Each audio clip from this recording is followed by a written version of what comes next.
The Idaho 4 defendant, now guilty party, Bryan Kohberger, suddenly took a plea deal and admitted that he committed the brutal crimes that led to the deaths of 4 bright lights: Ethan Chapin, Xana Kernodle, Madison Mogen, and Kaylee Gonsalves. This week, Wednesday, Kohberger is going to receive his sentence. That will be July 23rd. He will also be listening to victim impact statements. And of course, everybody will be watching to see if he reacts in any way. Chances are we will see the same stone-faced look that he showed in his court hearing when he took the plea deal and when he admitted to unaliving these 4 students. During that court hearing where he admitted guilt, Kohberger stared ahead without any signs of emotion, any recognition of the tears shed by the victims' families. He appeared ice cold and, dare I say it, even proud. Each time he said yes when asked if he'd unalived each victim, he said it loudly. To me, it felt like he was thrilled to claim ownership of these cowardly crimes and to now be an official mass unaliver. It was as if his tone mirrored his pose in that sicko thumbs-up selfie that he took of himself after the crime. Hi, I'm T, and this is Bed Crime Stories Podcast. Please do me a favor. Smash that like button, subscribe to the channel, and leave me a comment. And if you want to support the work I do, please consider a super thanks or perhaps a membership. The experts are now lining up, hoping to score a prison interview with Kohberger to try and get inside his clearly troubled mind. Dr. Gary Brucato was on Vinnie Politan's solo live show recently, and Brucato shared his thoughts and impressions of Kohberger post the plea deal. Dr. Brucato believes that the sole object of Kohberger's twisted fantasies was the blonde and bubbly Madison Mogen. It's possible Kohberger spotted Maddie at the vegan restaurant in Moscow, Idaho, where she worked as a server. Madison looks a lot like the blonde cheerleader that Kohberger was obsessed with during his middle school and high school days. And in the early morning hours of November 13th, 2022, Bryan Kohberger is believed to have made a beeline up to the 3rd floor of the house at 1122 King Road in search of Madison. Dr. Brucato feels Bryan was likely planning to only attack Maddie Mogen, and part of the plan was likely to knock her out and then SA her according to the fantasies he'd likely been having about her for months. Dr. Brucato believes that Kohberger's 23 nighttime visits to the girl's neighborhood, likely including him watching Maddie in her upstairs bedroom through the windows. And while Kohberger did that, according to Dr. Brucato, he most likely held a certain appendage of his in his hand, if you get my drift. It is a gross and horrifying thought. These were girls who did not pull the curtains. Madison Mogen proudly displayed an M in her window, as well as her pink cowboy boots. They also didn't lock the back sliding doors into the kitchen, so it wouldn't have been hard for an outsider to figure out where Maddie slept. So imagine that you have this house full of young, happy, beautiful women who probably never even considered the possibility that a young man with deep psychological issues and scars was outside in the darkness, watching them night after night. I mean, if the girls even had an inkling, you'd think they would have double-checked each night to ensure all the doors were locked. So he's out there having a jerk session, and they're inside studying, goofing around, making TikToks, putting their makeup on, getting dressed. So before Kohberger invaded their bedrooms, he had likely already invaded their privacy with his eyes, likely using binoculars. Dr. Brucato talked about Bryan being somewhat obsessed as well with Ted Bundy. Bundy's criminal history included burglaries, both before and after his unaliving sprees. In fact, during high school, Bundy was arrested at least twice on suspicion of burglary and of motor vehicle theft. Well, it turns out that Bryan Kohberger practiced home invasions and burglary techniques years before he unalived Kaylee, Xana, Ethan, and Maddie. Thanks to his heroin habit, Bryan Kohberger needed fast cash. One time he stole his sister's iPhone and sold it. I actually really feel sorry for his sisters. They were having their things stolen. He probably stole more than just an iPhone from them. He probably stole money. And then after he was arrested, they lost their jobs, which was completely unfair. Why should they suffer because of the acts of a brother that they could not control? Kohberger actually broke into his friend Jeremy Saba's house. Jeremy's mother, Connie, had been very welcoming to Bryan, and it was a very hurtful betrayal when she found out that Bryan had broken into her house.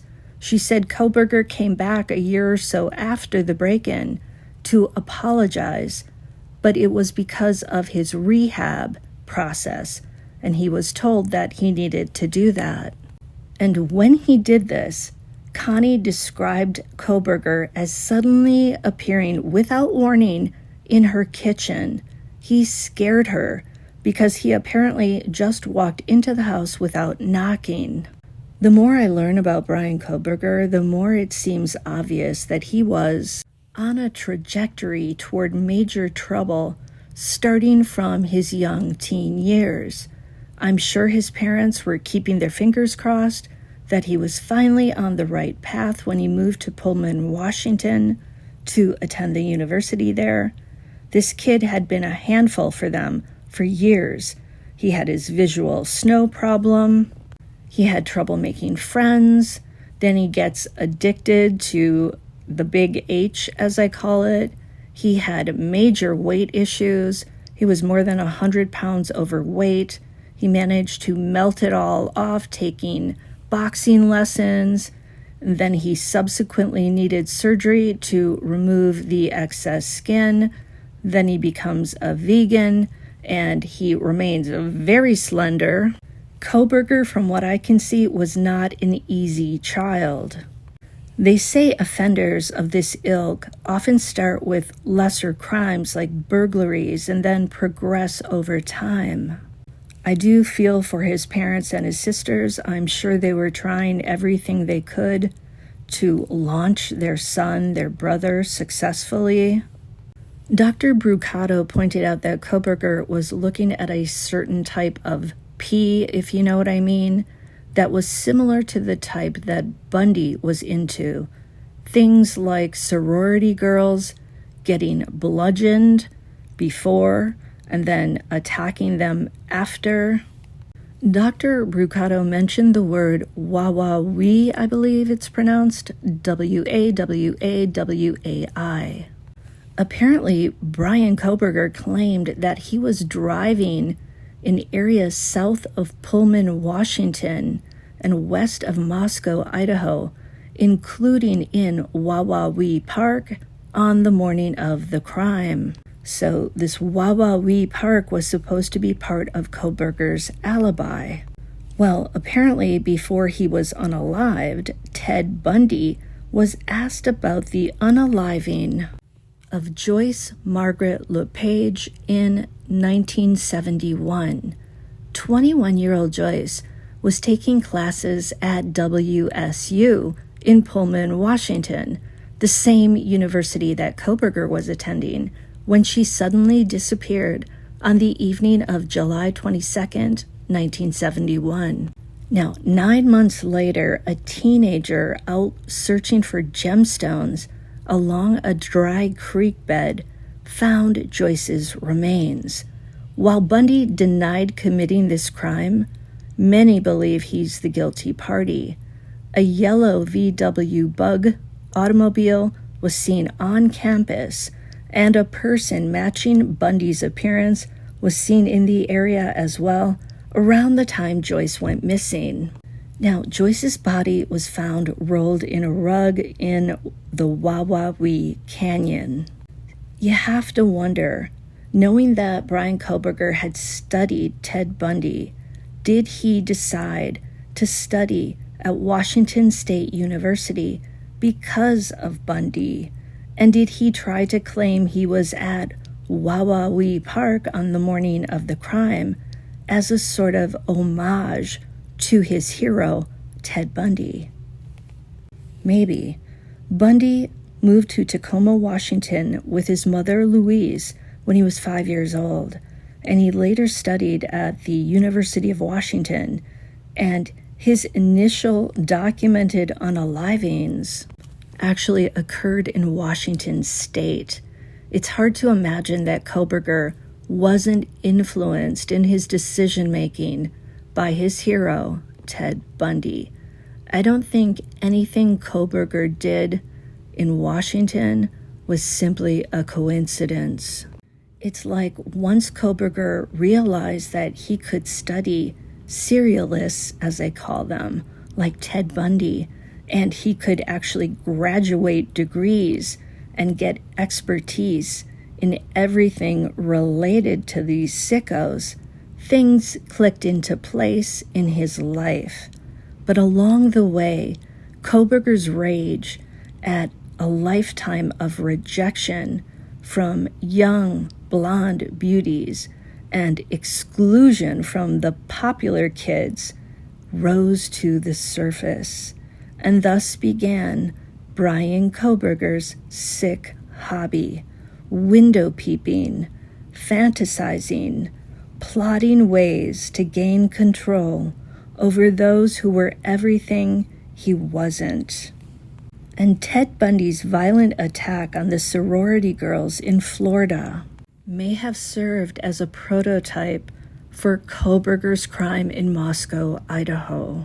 Bryan Kohberger's nocturnal hobby, driving to Moscow, Idaho, and likely tracking Maddie Mogen's movements, definitely seems very Bundy-esque.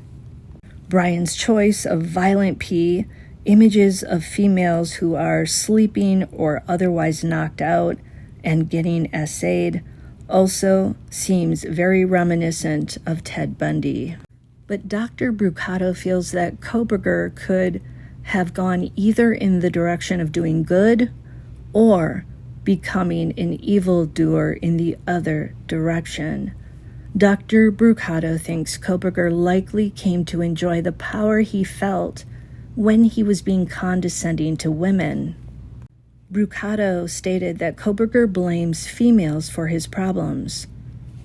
Kohberger had that K-bar that he purchased off of Amazon for months and months. And Dr. Brucato said that he thinks Bryan was probably just waiting for the right time to use it. He found his target, most likely Maddie Mogen, and he decided on November 13th of 2022 to go inside that house and act out his fantasy. Dr. Brucato, by the way, believes that this is Kohberger's first unaliving type crime. So I've got to say, Kohberger, you are no Ted Bundy. If this is your first crime, then you didn't really have much of a criminal history, and you're not going to go down in the annals of serialists. Of course, if Kohberger hadn't been caught, he would have likely gone on to become a serialist. At least that's what Dr. Brucato believes. He also believes that Kohberger had a sexual motivation, and his stalking behavior, his obsession with Bundy, equals a serialist in the process of blooming.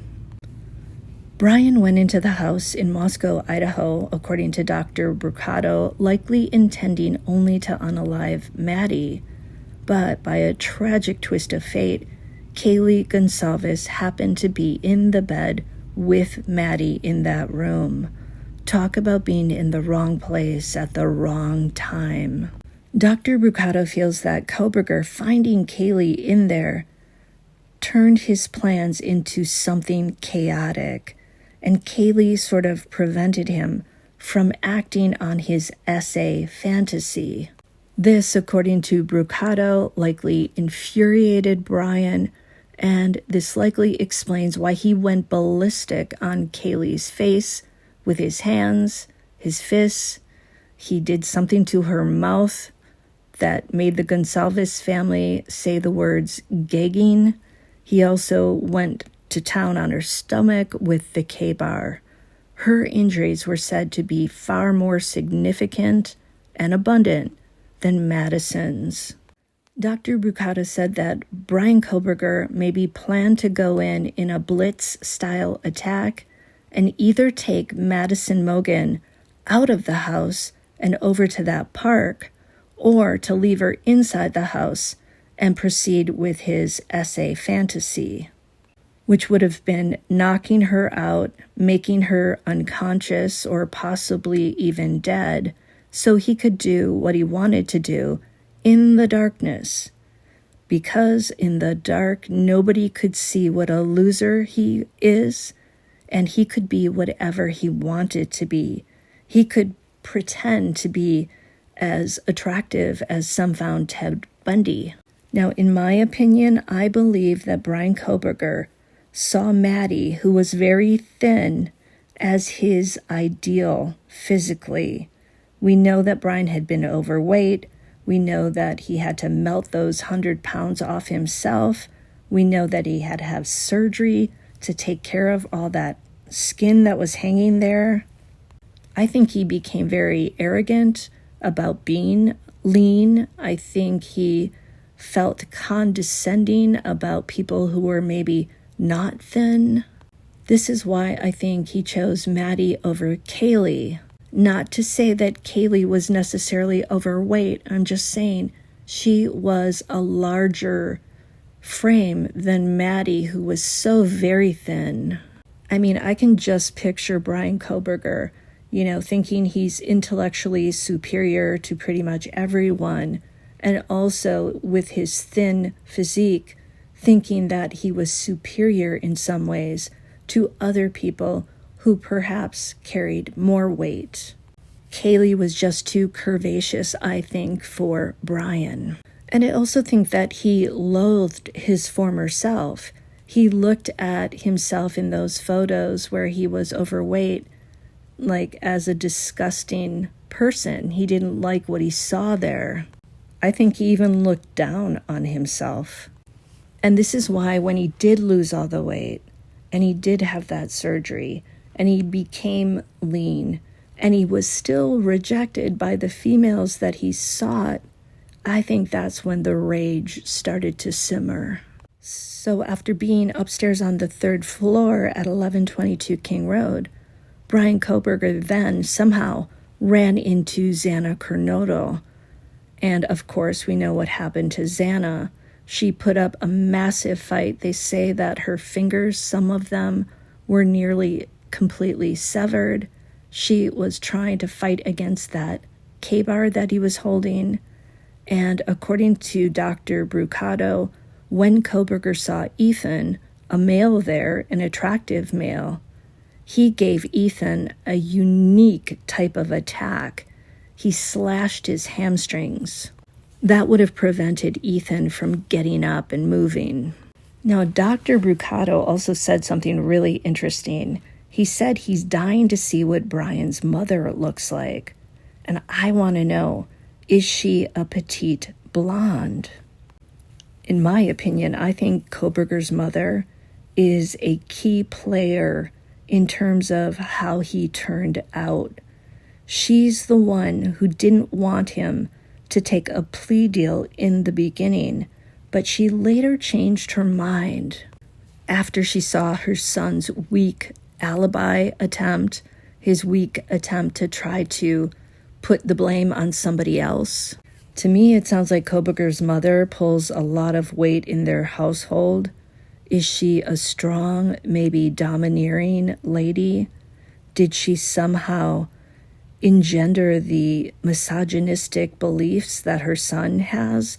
Remember, he said to that one girl he had a date with, "You have great birthing hips." He also treated his female students poorly. Now, Dr. Brucato also believes that it's likely that Kohberger was inside the girl's house prior to the crime, which is such a scary thought. He said, Dr. Brucato said, that the Night Stalker, Richard Ramirez, would stand inside the doorway of his victims' bedrooms and watch them as they were sleeping. And on that note, let me just say, it is a good idea to have a weapon or bear mace next to your bed and scattered throughout your house just in case somebody breaks in. I read an article in which a security expert said that home alarms aren't necessarily going to protect you that much. So you need a weapon. And if you're not comfortable with a loaded weapon, then a big can of bear mace that can spray many, many feet away and hit the target in the face is a good option. You can order this stuff on Amazon. I just bought 2 containers of it for $68. My husband thinks I'm crazy, but I'm going to sleep a lot better having that stuff right next to me. But of course, my husband also fears that I might, in a sleepy state, turn that bottle on him and accidentally spray him. I've tried to assure him that's not going to happen, but you know. So Dr. Brucato believes that Kohberger is likely a psychosexual offender, a Ted Bundy type, which Bryan aspired to, but couldn't be because he didn't possess Bundy's cool, some say handsome, seductive exterior. Ted Bundy was able to convince young, attractive females to follow him over to his car in an isolated location. He would say that he needed help with things, and they would go and help him. He was able to charm them. He didn't send off automatic alarms in all of them. And I think Kohberger really lacked that. You'd look at him maybe and see something in his eyes. If the look we saw on his face in that last court hearing is, like illustrates what he's actually like, I mean, that would send me running in the other direction. So I don't think he could have gotten access to females as easily as Ted Bundy could. So Bryan had to do it the sneaky way. He had to break in at night, and he had to do it when they were sleeping, at their most vulnerable, young women, likely without weapons.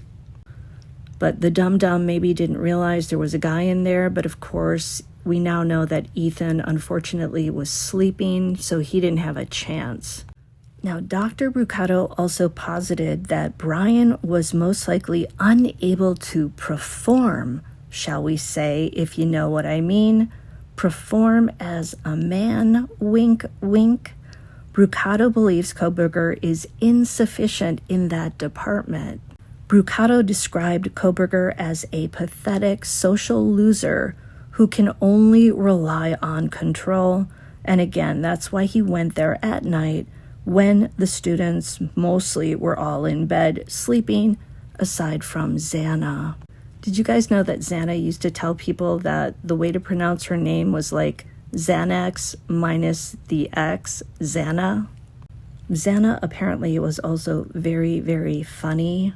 I think she just is, I know she was, but just such a beautiful girl. Somebody who could be funny without worrying about how she looked. That was also said about Maddie Mogan by her mother. So according to Brucato, Kohberger wishes he was Ted Bundy, but he's no Ted Bundy. If you hear the sounds of paper or scratching in the background, that is my cat Melange, and she's driving me crazy. Brucato says that he's interested in knowing what Bryan was like as a very young child, but he doesn't think that Kohberger will provide truthful answers about himself. He will, however, love being interviewed by the experts, and he's going to be the type who's going to say, let me elucidate all of you. Let me tell you all this stuff so that you're better able to spot possible serialists in the future. I will tell you everything that I did, everything I know, but of course he won't be completely honest. Now here's something interesting. Dr. Brucato explained that in his mind, Kohberger is not an incel or what they call an involuntary celibate, and that's because there were some women who were interested in him. So even though he paraded around Reddit posing as Papa Roger, likely in homage to Elliot Rodger, Kohberger did have limited opportunities when it came to females, unlike Elliot Rodger. Kohberger did attract some girls to some extent, so he did have a chance. He just didn't get the girls that he wanted. He wanted the ones that he saw as the cream of the crop, the blonde girls, the popular girls, the sorority girls. He wasn't interested in his fellow TA, a beautiful Asian girl who told him that she was interested in dating him, and he just didn't have any interest. Dr. Brucato also said that he wonders if Bryan was really totally off drugs. He pointed out that Ted Bundy would often get drunk before his crimes as a way to embolden himself and calm his nerves. Kohberger, during his sentencing, may drop his mask, so to speak, and display his inner violence if, for example, Kaylee's father, Steve Gonsalves, gets up there, looks at him, and goes to town on him verbally. And in that way, he might be similar to Bundy, because apparently Bundy bristled in court whenever anybody said something he disagreed with. But Dr. Brucato feels like Kohberger likely will maintain his cold, emotionless, sphinx-like demeanor until a family member again says something that may trigger him. I mean, I think Steve Gonsalves would rather be able to come in there with a weapon in hand and get Bryan Kohberger than actually have to use words on him instead. I don't think he will. He doesn't want to destroy his own life, but you can imagine the rage that he has toward this individual.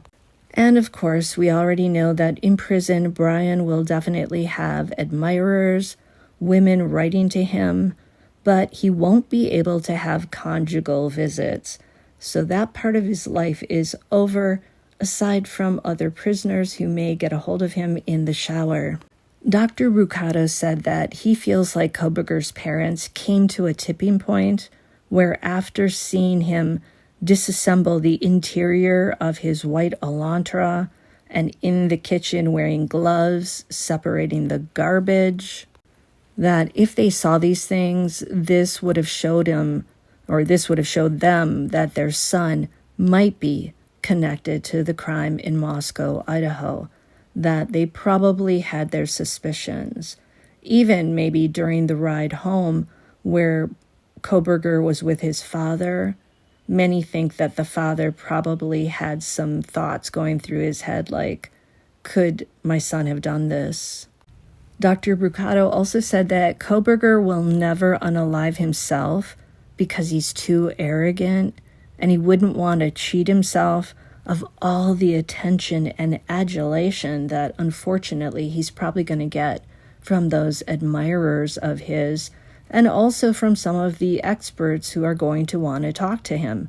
We already know that his former professor, Dr. Catherine Ramsland, wants to go and sit down with him and talk like she did with Dennis Rader, aka BTK. And Dr. Brucato emphasized that Kohberger did try everything to get people to like him. He did the weight loss thing. He got the skin removal surgery somehow. I guess his insurance paid for that. He got degrees. He was top of the class. Nothing worked. To me, that 100-pound weight loss and getting in shape, the effort that he put into that was so huge, so monumental, and it was so promising to Bryan Kohberger at some point that when he found out that none of that mattered to the girls that he wanted to date, he still wasn't going to be popular. He still wasn't going to get the date with the hot blonde. In my opinion, that's when the rage set in. And that's when he decided he had to do it. He had to get what he wanted by force. By the way, I don't know if you guys know this, but when Bryan's mother wrote to the newspaper about the DP and being against it, she did this after seeing people cheering when Ted Bundy was put to death. The mother said that she found it ghoulish that people were celebrating over Bundy's death.